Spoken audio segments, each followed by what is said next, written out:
प्रणाम। एक विनती है आपसे। कहिए राजन। पिछले कई दिनों से मेरे स्वप्न में मेरे पिताश्री आ रहे हैं।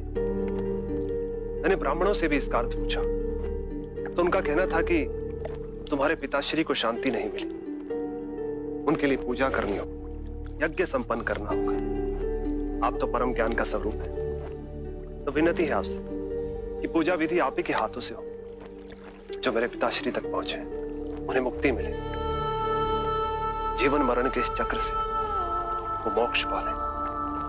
अवश्य राजन। आप मिट्टी के 2 घड़े मंगवाइए, एक में घी भरवाइए और एक घड़े में कंकड़ पत्थर भरवाइए, और उन दोनों घड़ों के मुंह कपड़े से बंधवा दीजिए और उन्हें लेकर नदी के तट पर आइए। मैं वहीं आपकी प्रतीक्षा करूंगा। मैं भी इसका प्रबंध करता हूं महाराज।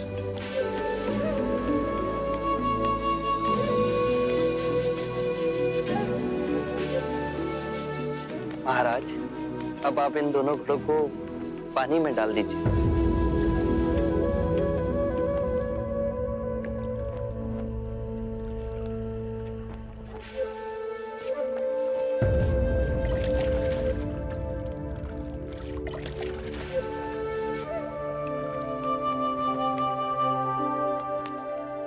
महाराज, अब इन दोनों घड़ों को आप तोड़ दीजिए।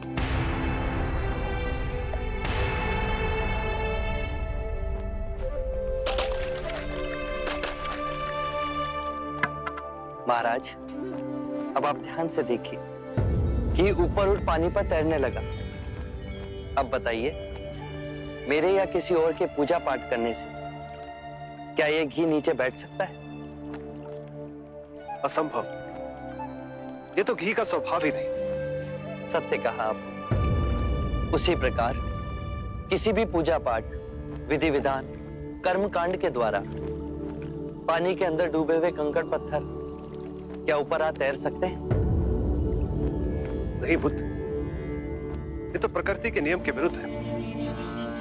तो हम प्रकृति से भिन्न कैसे हुए? हम भी तो प्रकृति का ही रूप है।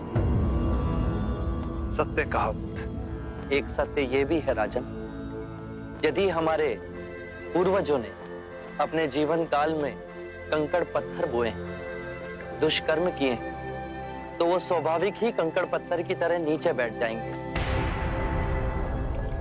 और यदि उन्होंने अपने जीवन काल में सत्कर्म किए तो स्वाभाविक ही घी की तरह ऊपर आ तैरने लगेंगे। जो बोएंगे वही काटेंगे।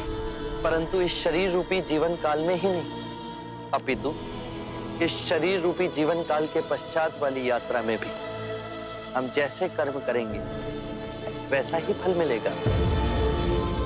अब बताइए, इस प्रकृति के नियम को कोई पूजा पाठ, कर्म कांड, विधि विधान, यज्ञ हवन मिटा सकता है?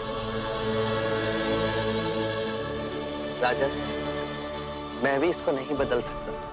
केवल अच्छे कर्म ही मनुष्य की मुक्ति का द्वार खोलेंगे। ये कैसी तलवार है आपके हाथ में, जो एक क्षण में सारे झूठ काट केवल ज्ञान को प्रकाशित करती है? ना जाने कितने जन्मों और भटकता में यदि आपकी कृपा ना होती। इस एक क्षण में आपने अपनी अदृश्य तलवार से मेरे अहंकार का सर भी काट दिया। धन्य है प्रभु।